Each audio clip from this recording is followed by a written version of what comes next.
The great hall of Viridian Prime buzzed with the voices of 47 different species. Crystal walls rose high above the gathering, catching the light of 3 suns and casting rainbow patterns across the assembled delegates. Ambassador Kale shifted in his seat, his scaled hands drumming nervously against the smooth table surface. The old Thraxian had attended these galactic council meetings for nearly 2 centuries, but tonight felt different. Council Speaker Nira called for order with a gentle chime that resonated through the crystalline chamber. Her blue skin glowed softly in the ambient light as she addressed the assembly.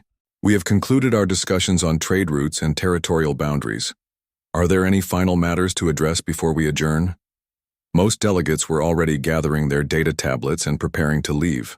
The formal sessions had ended hours ago, and only the most dedicated remained for these late-night discussions. Kale found his voice catching in his throat as he stood. I have something to share, he said, his words carrying across the nearly empty hall. Something my grandfather told me many years ago. A few delegates paused in their packing. Speaker, Nira tilted her head with mild interest. Please proceed, Ambassador Kale. The old Thraxian cleared his throat and began. When I was young, my grandfather would tell me stories from the old archives. Stories that most scholars dismissed as folklore. He spoke of a lost species called humans who lived on a blue world called Earth. A soft murmur rippled through the remaining delegates. Ambassador Ven of the Corvani Federation let out a small laugh. Surely you do not mean to waste our time with children's tales, old friend. Kyle's eyes hardened. These were not children's tales. They were archived records.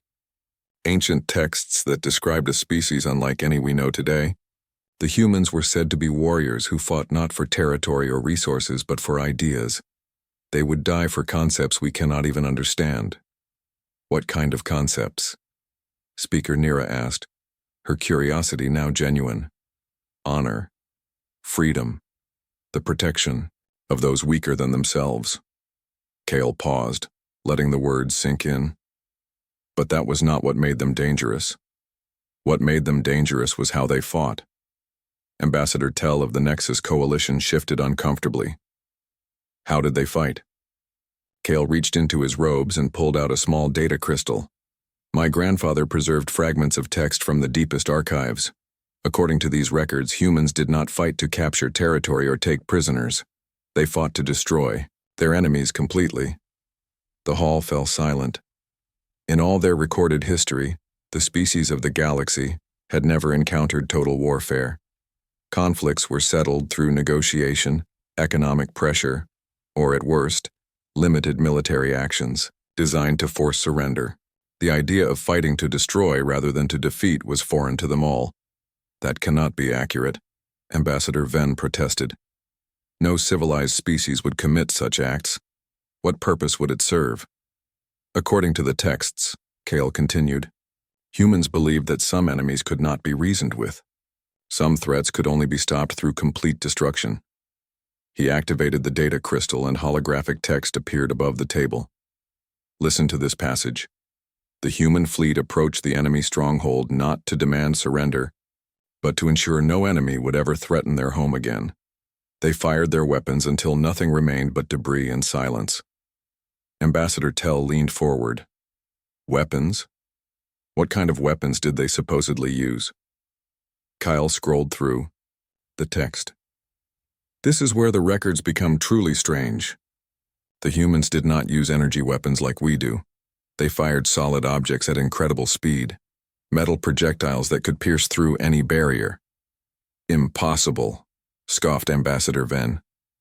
Solid projectiles would be useless against modern energy shields.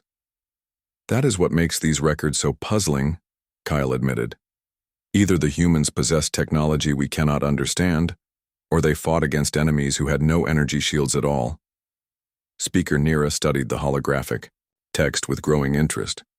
Are there other records, other references to these humans? Scattered fragments across dozens of worlds, Kyle replied. Most archives treat them as mythology, but the consistency of the descriptions suggests something more. Every record describes the same characteristics. Bipedal creatures with pale, skin and dark or light hair. They lived on a world with vast oceans and a single large moon. Have any exploration teams searched for this Earth? Asked Ambassador Tell. Many have tried, Kyle said. The records indicate it was located in what we now call the Outer Rim. But that region contains thousands of star systems. Most are considered too dangerous to explore thoroughly. Ambassador Venn stood to leave. Because they are filled with dead worlds and radiation storms. If these humans ever existed, they are surely extinct now. The Outer Rim is no place for civilized life. As the delegates began filing out of the hall, none of them noticed the small listening device hidden within the crystal formations above their heads. The device had been recording every word of their conversation. Far away, in a hidden facility deep beneath the surface of a moon orbiting a yellow star, Dr. Yan studied the transmission with intense concentration. She was a small woman with dark hair and intelligent eyes, wearing the blue uniform of Earth's Deep Space Intelligence Division. They are starting to piece together the old records, she said to her assistant, Lieutenant Hay, who stood beside her workstation. Should we be concerned? Hai asked. Dr. Yan shook her head. Let them wonder. Their curiosity will make the next phase easier. She turned to another monitor showing star charts of the galaxy. Red dots marked the locations of human colonies and observation posts. There were far more red dots than any alien species would have believed possible. Send a message to Captain Day aboard the Vigilant, she instructed. Tell him to begin Phase 1 of Project Emergence. It is time to move beyond passive observation. Lieutenant Hay nodded and began encoding the message. How long before they realize the truth? That humans are not extinct? That we have been watching them for decades? That we have colonies on dozens of the worlds they call uninhabitable? Dr. Yan smiled coldly. They will realize it when our warships appear in their skies. In the depths of space, Captain Day received the coded transmission aboard his stealth vessel.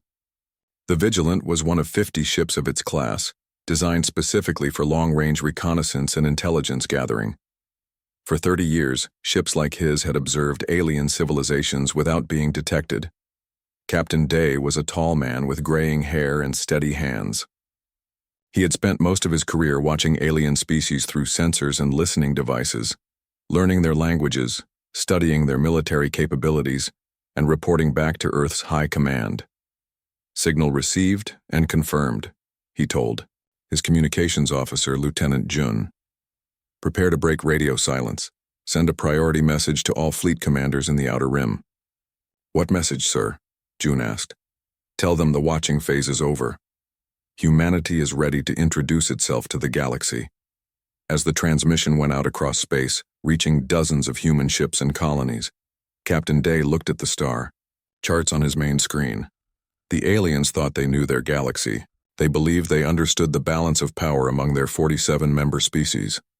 They had no idea that a 48th species had been living among them all along, growing stronger, learning their weaknesses, and preparing for the day when humanity would step out of the shadows and claim its place among the stars. That day was coming soon. Very soon. The desert wind howled across the ancient ruins of Kythera as Professor Jin carefully brushed sand away from the metal object buried beneath centuries of dust. The artifact was unlike anything she had seen in her 40 years of archaeological work. Its surface was dark gray metal that seemed to absorb light rather than reflect it. This makes no sense, she muttered to her assistant, Dr. Locke. The metal composition is completely unknown. Our scanners cannot even identify what it is made from. Dr. Locke knelt beside her, examining the object with his portable analyzer. The structure suggests it was manufactured, not naturally formed. But who could have made it? The Kytheran civilization fell 3,000 years ago. Professor Jin stood and wiped sweat from her forehead.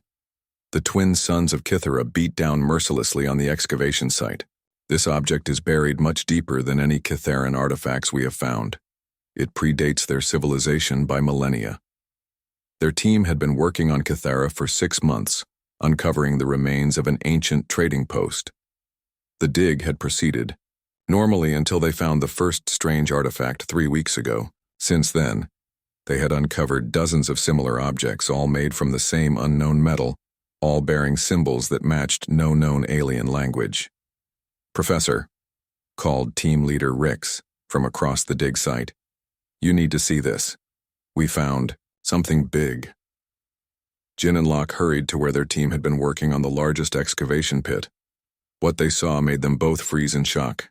Buried in the ancient sand was what appeared to be the remains of a large vehicle or machine. Its hull was made from the same dark metal as the smaller artifacts, and its design was both alien and strangely familiar. "It looks like some kind of transport," Dr. Locke whispered. "But the construction methods are completely different from anything we know." Professor Jin walked around the partially excavated machine, studying its lines and angles. Where alien vehicles were typically curved and flowing, this design was angular and aggressive. Every surface seemed designed for function rather than beauty. "There are weapon mounts," she said, pointing to obvious hardpoints along the machine's sides. This was not a transport. This was a war machine. Team leader Rix activated his recording device. "The implications are staggering. If this technology predates known civilization, we may be looking at evidence of an unknown species." As they worked to uncover more of the machine, Professor Jin noticed something that made her blood run cold. Along the side of the vehicle, barely visible beneath layers of corrosion, were symbols that looked almost like writing. But these were not the flowing scripts used by any current galactic civilization. These symbols were harsh, angular, practical. "Locke, bring the translation matrix," she called. "I want to run these symbols through every database we have." While her team worked, Professor Jin did not notice the small drone hovering silently above their dig site. The drone was invisible to their sensors, designed to observe without being detected. Its cameras recorded every detail of their discovery, transmitting the data to a receiver hidden on the edge of the star system. 3 star systems away, Commander Sue sat in her command chair aboard the stealth ship Shadowfall, reviewing the transmission from the Kythera drone. She was a compact woman with short black hair and sharp eyes that missed nothing. Her ship had been monitoring archaeological sites across the galaxy for 2 years, ensuring that human artifacts were discovered at the right time and in the right way. "How much of the cache did they uncover?" she asked her intelligence officer, Lieutenant Bay. "Approximately 30% of the buried vehicles and weapons," Bay replied. "The archaeological team is proceeding exactly as our behavioral models predicted. They are excited by the discovery, but confused by the technology." Commander Sue nodded. "Good. Make sure they find the weapon schematics next. The aliens need to understand what they are dealing with." "Should we be concerned about their translation efforts?"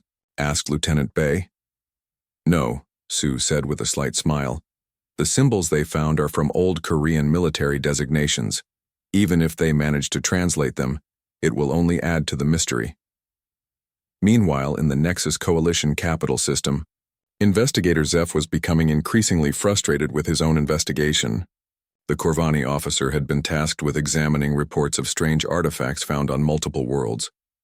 What bothered him was not just the artifacts themselves, but the pattern of their discovery.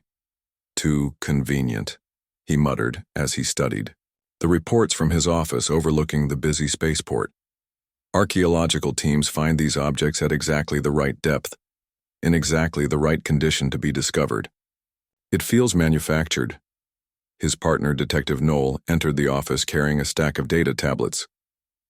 "I have the reports from 7 more worlds. All show the same pattern. Unknown metal artifacts, advanced weapon designs, symbols that cannot be translated." Investigator Zeph stood and walked to the large window.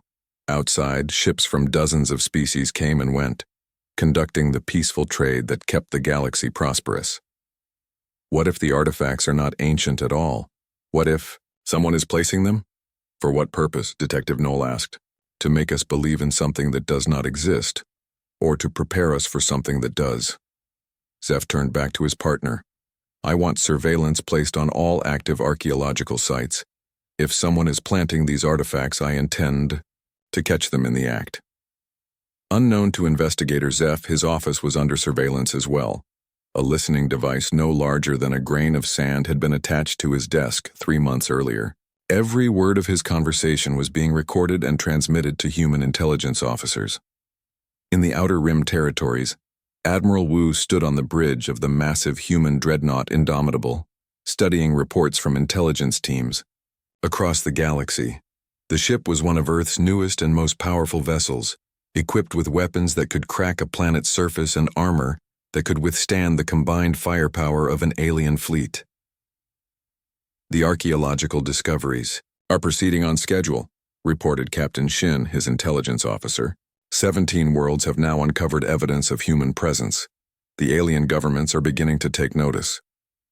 Admiral Wu was a tall woman with gray hair and the bearing of someone who had commanded fleets for decades. She had overseen the construction of humanity's deep space navy, preparing for the day when Earth would reveal itself to the galaxy. "What about their military response?" she asked. "Minimal so far," Captain Shin replied. "They are treating the discoveries as historical curiosities rather than current threats.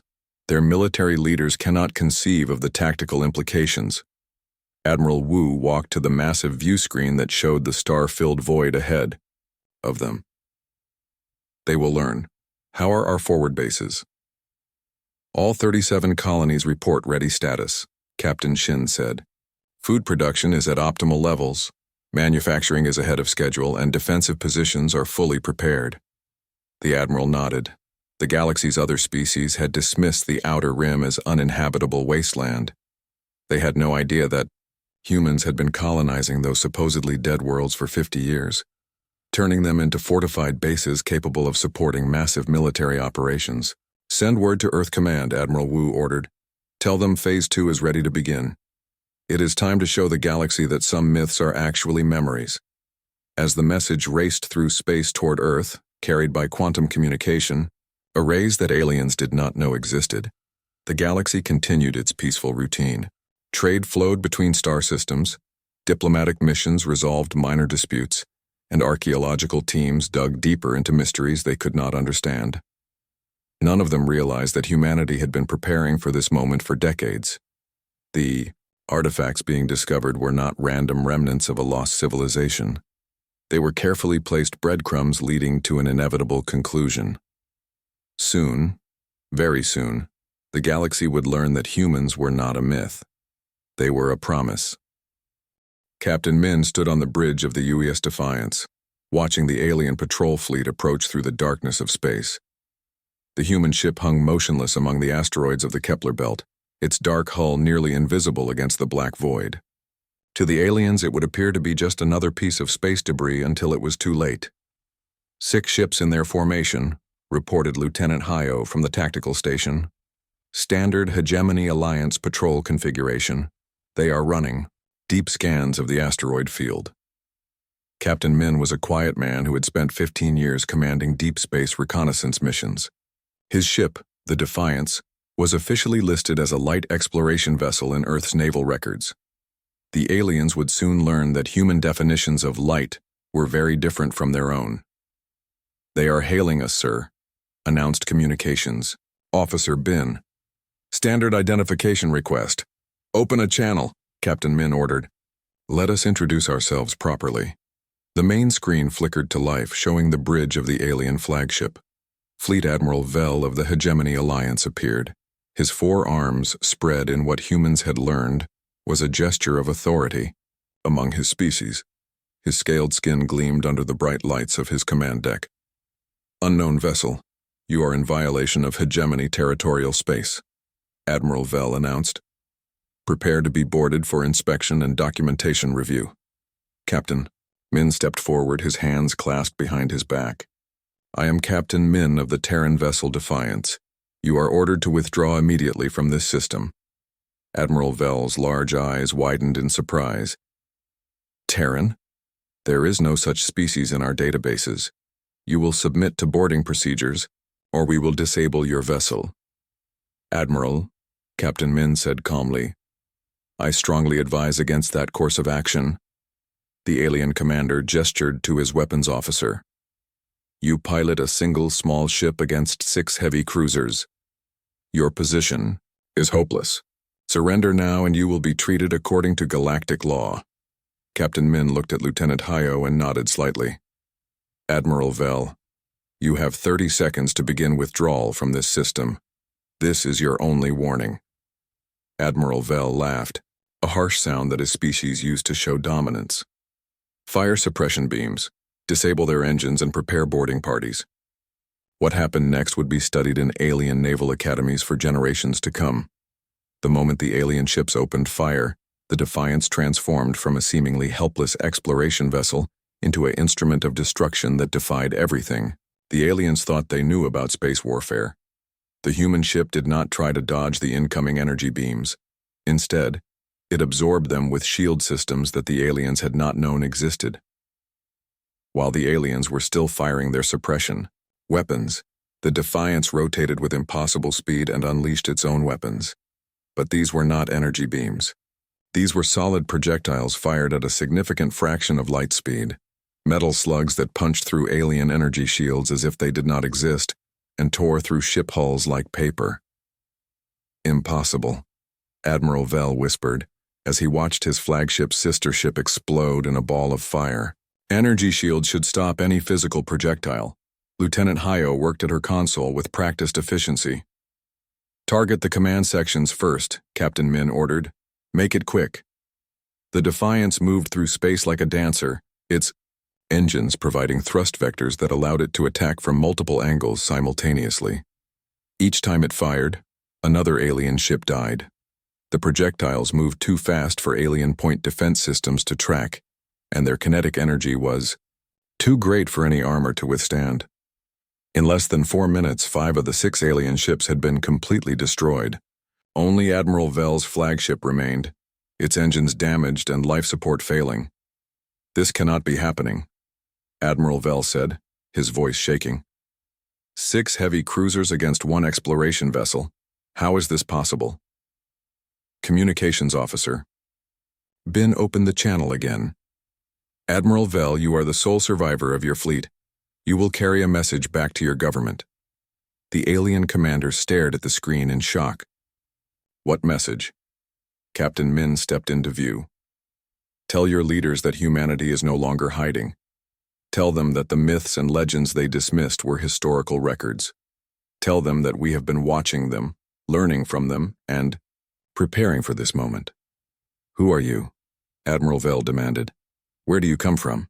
We are humans, Captain Min replied. We come from a small blue world in the Outer Rim, a world your people consider uninhabitable. We are the species your ancestors wrote about in their oldest archives. We are the ones who fight to destroy our enemies rather than defeat them. Lieutenant Hayo looked up from her station. Sir, I am detecting hyperspace signatures. More alien ships are approaching. Captain Min nodded. Admiral Vel, you have 1 hour to repair your engines and leave this system. If you are still here when those reinforcements arrive, they will find nothing but debris. The alien flagship limped away into hyperspace, carrying its traumatized crew and their impossible story back to hegemony space. Admiral Vel would spend the rest of his life trying to explain how a single human ship had destroyed 5 heavy cruisers in less than 4 minutes. As the alien ship disappeared, Lieutenant Hayo turned to Captain Min. Sir, we have just revealed humanity's existence to the galaxy. There will be consequences. Captain Min walked to the forward viewports, looking out at the asteroid field where the remains of 5 alien warships now drifted in the void. The consequences were always inevitable, Lieutenant. We have been preparing for them for 50 years. Communications Officer Bin received a priority message from Earth Command. Sir, we are ordered to proceed to Rally Point Alpha. The fleet is assembling. How? Many ships? Captain Min asked. All of them, sir, every vessel in the Deep Space Navy. Admiral Park is taking personal command of the operation. Captain Min smiled grimly. The aliens thought they had just encountered a single human exploration vessel. They had no idea that humanity had been building a war fleet in the Outer Rim for decades. Ships designed not for exploration or trade, but for the total destruction of any force that threatened human interests. Set course for Rally Point Alpha, he ordered. It is time for the galaxy to meet the rest of the human race. As the Defiance accelerated toward the rendezvous point, Its quantum communicators were already transmitting the encounter data to human command centers throughout the Outer Rim. The first shot had been fired. The galaxy's introduction to humanity had begun. Soon, alien leaders across known space would be receiving reports of a single human ship destroying an entire patrol fleet. They would dismiss it as impossible, a sensor malfunction, a hoax created by their enemies. They would keep dismissing it right up until human battle fleets darkened their skies.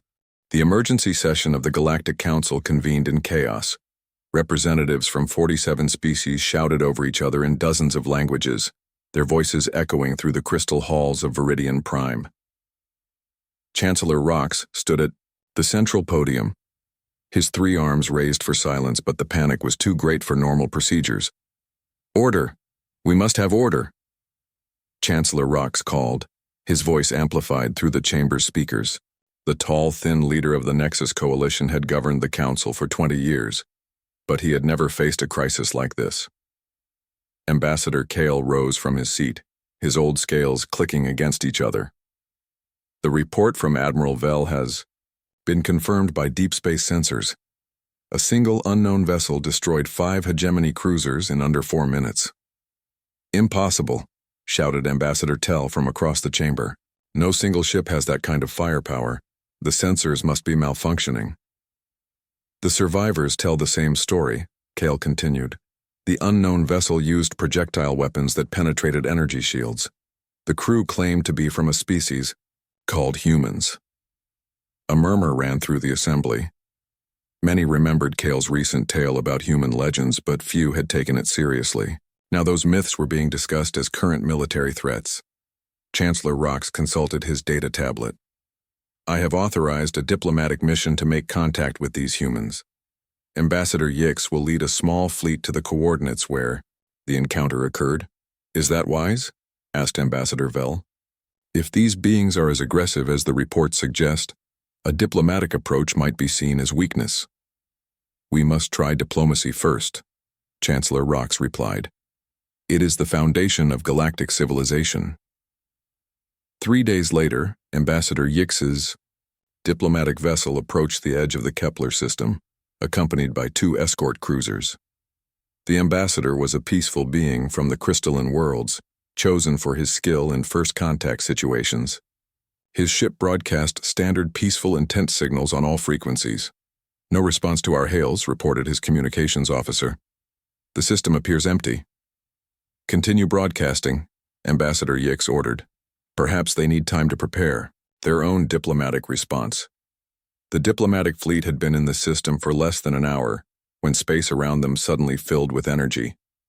A human vessel materialized as if from nothing, its stealth systems deactivating to reveal a ship twice the size of Ambassador Yix's flagship. "Unknown vessels, you are in violation of human territorial space," came a voice over the communications channel. "You have 30 seconds to begin withdrawal or you will be destroyed." Ambassador Yix quickly activated his own transmitter.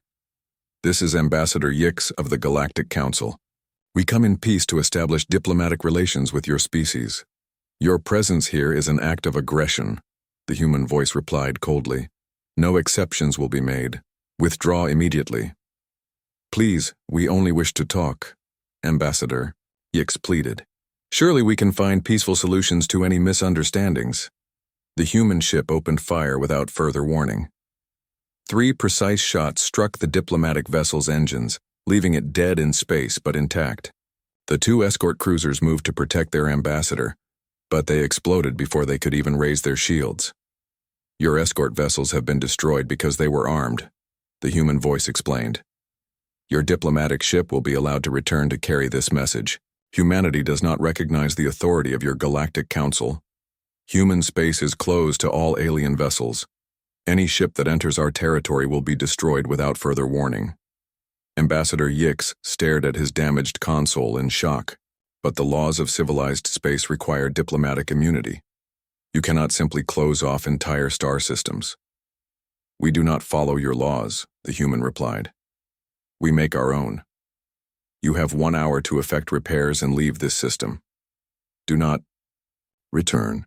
As Ambassador Yix's crippled ship limped back toward Council space, Deep space sensors across the galaxy began detecting something that would change the balance of power forever. Human ships were moving, not one or two vessels, but entire fleets. Ships emerged from hiding places in dead systems, asteroid fields, and nebulae where alien sensors had never thought to look. They moved with coordinated precision toward key strategic positions throughout known space. General Lee stood in the command center of the human dreadnought Indomitable, watching as reports flooded in from across the galaxy. The massive warship was 10 times larger than anything the aliens had built, its hull bristling with weapons designed to crack planets. "Fleet deployments are proceeding on schedule," reported Colonel Nam from the tactical display. 37 battle groups have reached their assigned positions. The aliens are just beginning to detect our presence. General Lee was a veteran of Earth's expansion into the Outer Rim. She had overseen the construction of hidden shipyards on dead worlds, turning barren planets into massive military production facilities. For 20 years, she had prepared for this moment. "What is the status of our ground forces?" she asked. "All planetary assault divisions are ready for deployment," Colonel Nam replied. "The aliens have no experience with total warfare. Their ground defenses are designed for peacekeeping, not military conquest." On the main display screen, star charts showed human fleet positions in red and alien territories in blue. The red markers were spreading across the galaxy like a plague, positioning themselves at critical hyperspace junctions and trade routes. "They still do not understand what they are facing," General Lee observed. "Open a channel to all fleet commanders. It is time to announce our presence." Across the galaxy, human ships simultaneously powered up their transmitters and broadcast the same message on all frequencies. The transmission reached every inhabited world, every space station, every ship traveling between the stars. The face of General Lee appeared on screens throughout galactic civilization. She wore the dark blue uniform of Earth's military, with rank insignia that meant nothing to alien observers but spoke of authority and competence. "I am General Lee of the Terran Federation," she began, her voice calm and professional. "For 50 years, humanity has observed your galaxy from the shadows. We have watched your politics, studied your military capabilities, and learned your weaknesses." On Viridian Prime, Chancellor Rox watched the transmission with growing horror. Around him, council members sat in stunned silence as the human general continued her speech. "Your Galactic Council has failed to maintain order or justice. Your military forces are weak and divided. Your governments are corrupt and inefficient. This ends now." General Lee gestured, and the display behind her showed a three-dimensional map of the galaxy. Human fleet positions were marked in red, showing their complete domination of strategic locations. Humanity now controls all major hyperspace routes, trade corridors, and military installations. Any attempt to interfere with human operations will result in the complete destruction of the offending forces. Any government that refuses to submit to human authority will be replaced with more reasonable leadership. Ambassador Kyle found his voice first. "This is conquest, pure and simple conquest." General Lee seemed to hear him across the vast distance. "This is liberation. Your species have lived under the thumb of incompetent leaders for too long. Humanity will bring order, justice, and prosperity to the galaxy. Those who cooperate will be protected and allowed to prosper. Those who resist will be eliminated."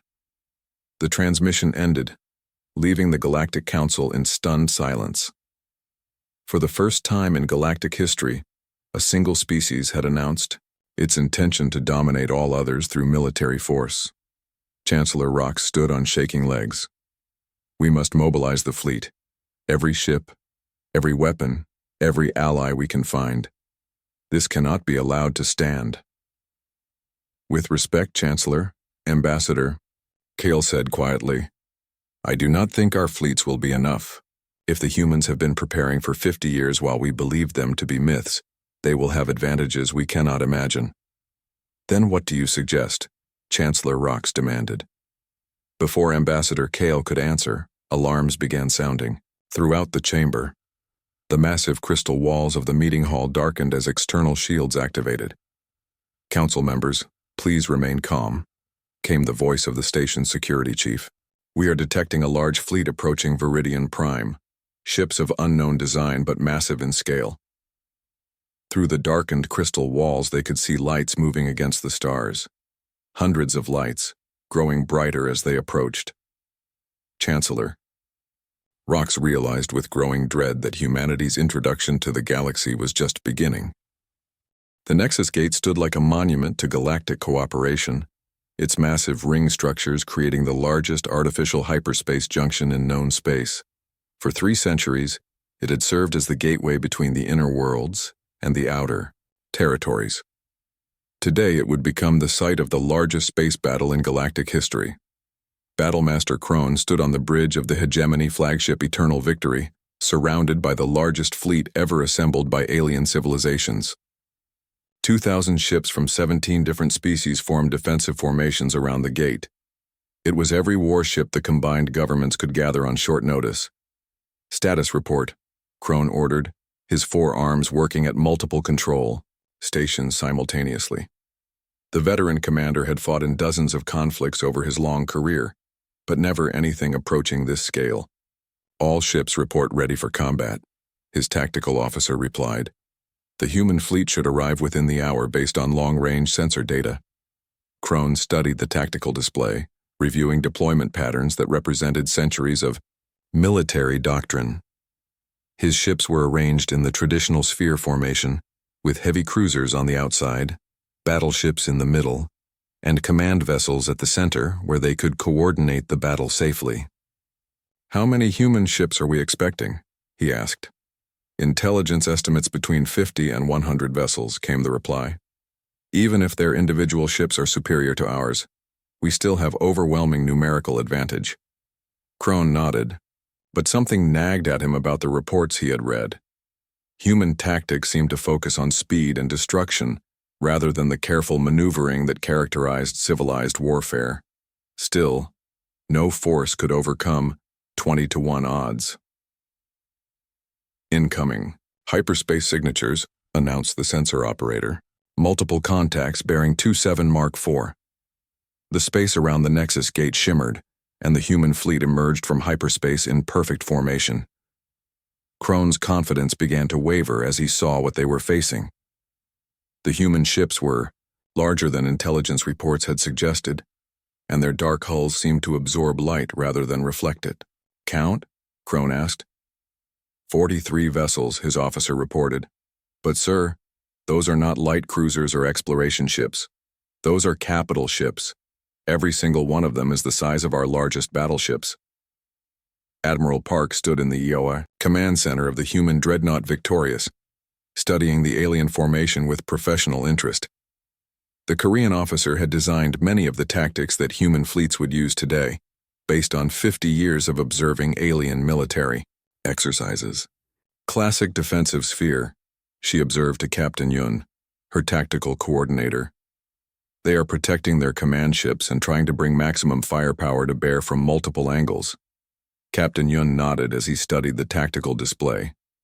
Their formation assumes we will try to minimize casualties and capture their vessels intact. They have no experience fighting an enemy that seeks total destruction. Begin attack pattern Omega, Admiral Park ordered. All ships fire at will. Primary targets are command vessels. Secondary targets are propulsion systems. No survivors, no prisoners. What happened next would be studied by military historians as the moment galactic warfare changed forever. The human fleet did not advance in the careful, methodical way that alien commanders expected. Instead, they attacked from all directions, simultaneously, their ships moving at speeds that seemed impossible for vessels of their size. The alien defensive formation, designed to concentrate firepower and protect important vessels, became a trap.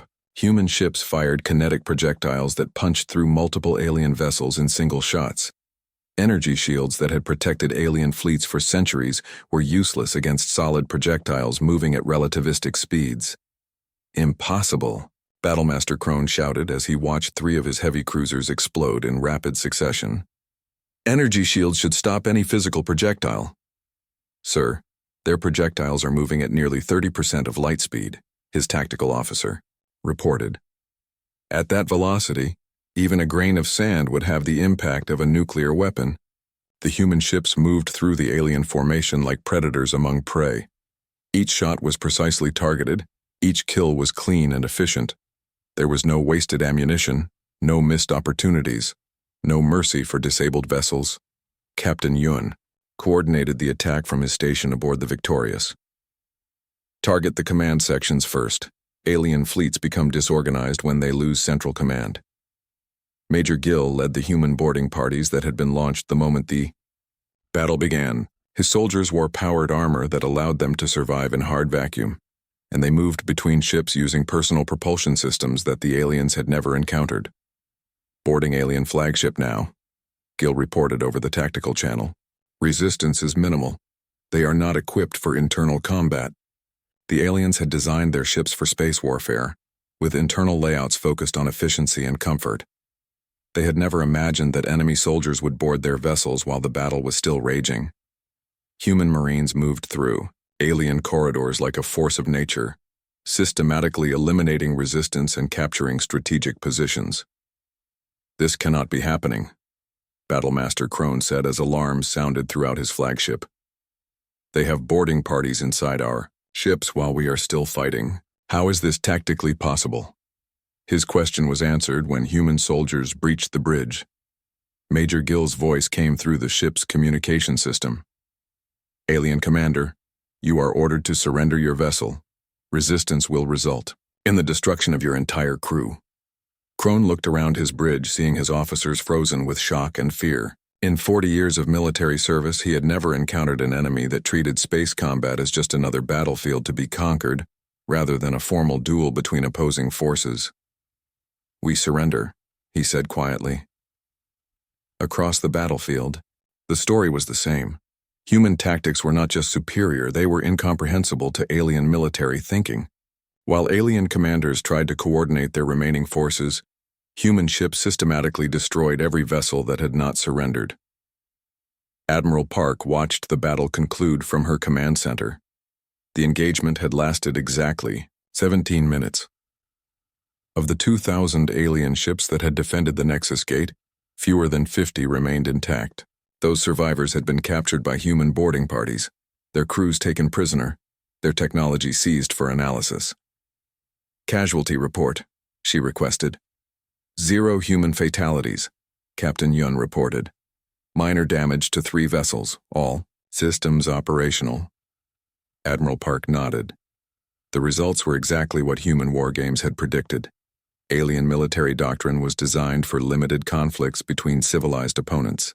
They had no experience fighting an enemy that viewed warfare as total commitment rather than political theater. Send a message to all surviving alien commanders, she ordered. They are to return to their homeworlds and inform their governments that human control of the Nexus Gate is permanent.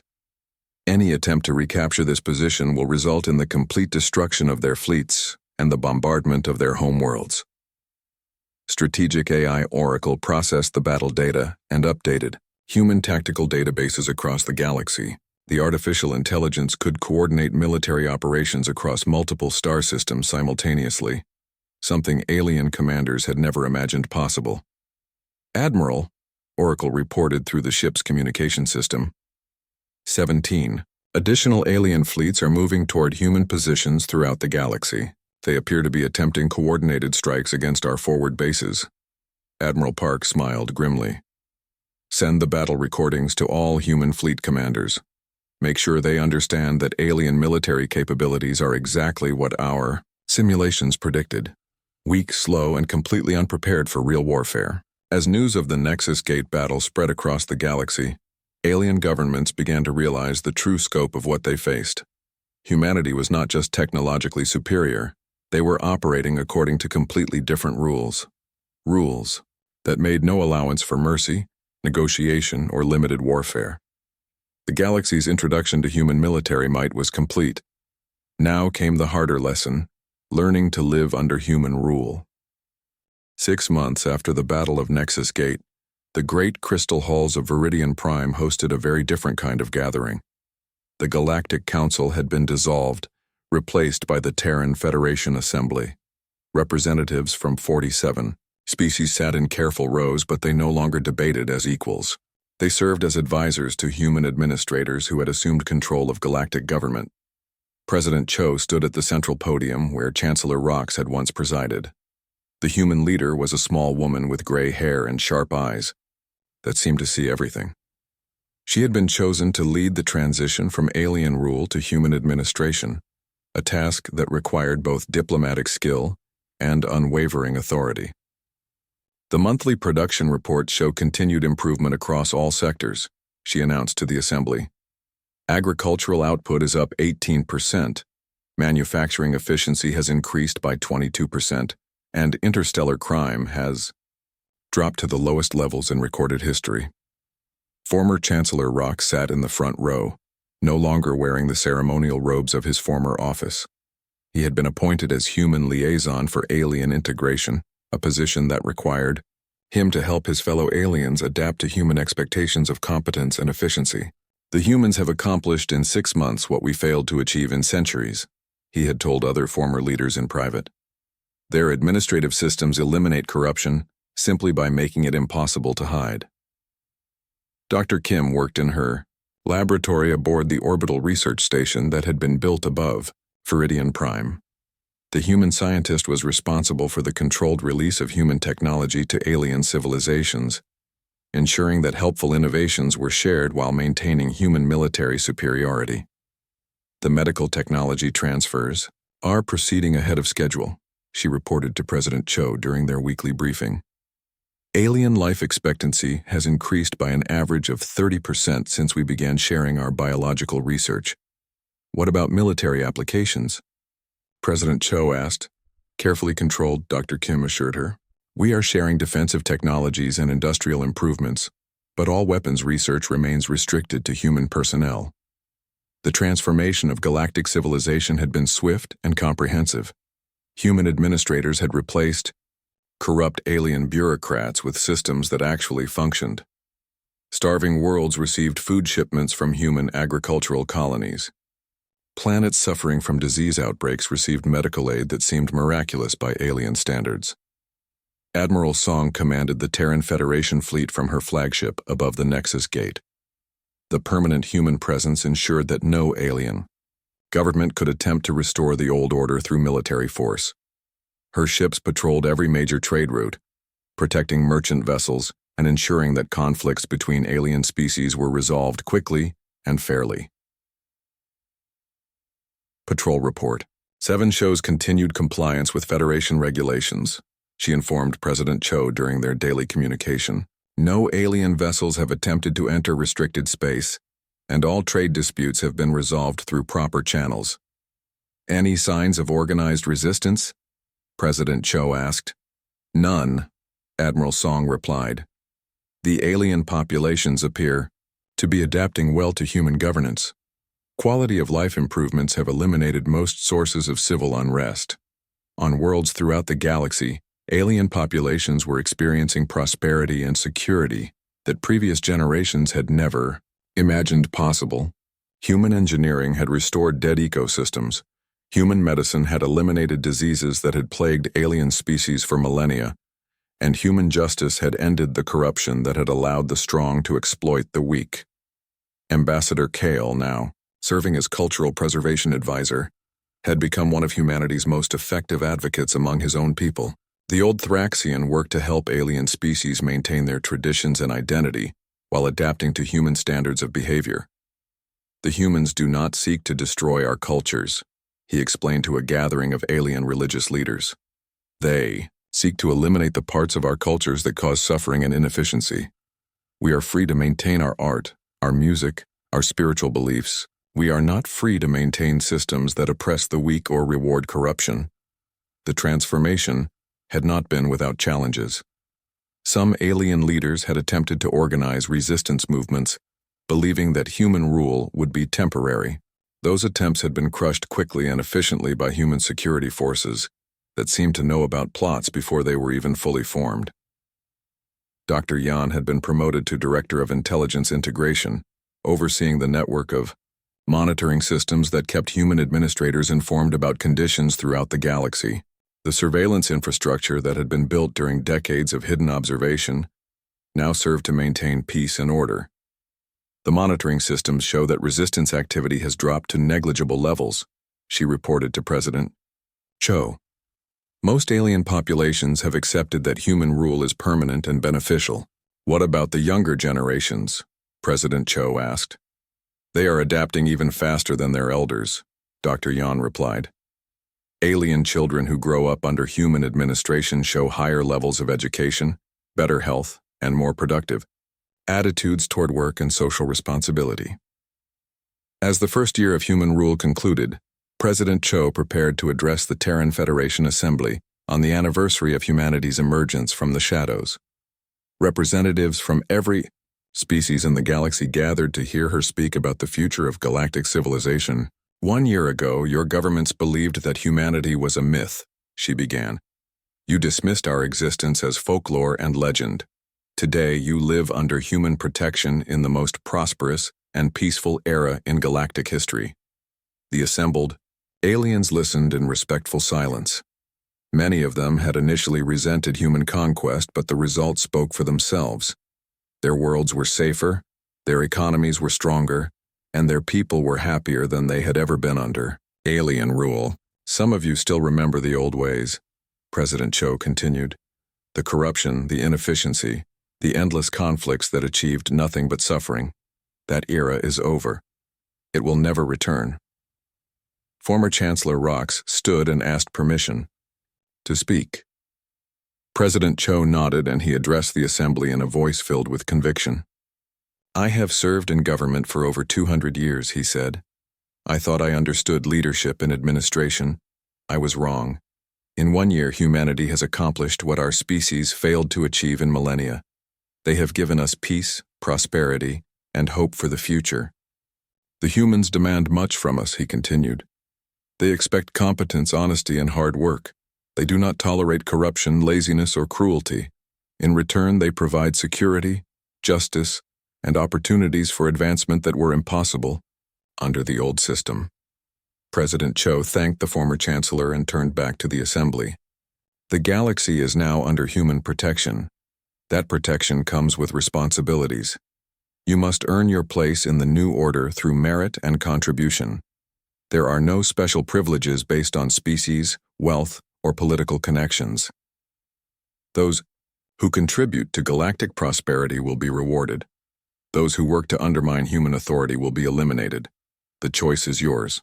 As the assembly concluded, delegates from 47 species filed out of the crystal halls, returning to worlds that were safer and more prosperous than they had ever imagined possible. The myths and legends of their ancestors had become reality, but that reality had brought them benefits beyond their wildest dreams. President Cho remained at the podium, looking out at the stars visible through the crystal walls. Humanity had emerged from the shadows to claim dominion over the galaxy. The old order of inefficiency and corruption had been swept away, replaced by human competence and human justice. The galaxy had believed humanity was just a myth. Now they knew the truth. Humanity was not a myth. Humanity was their future.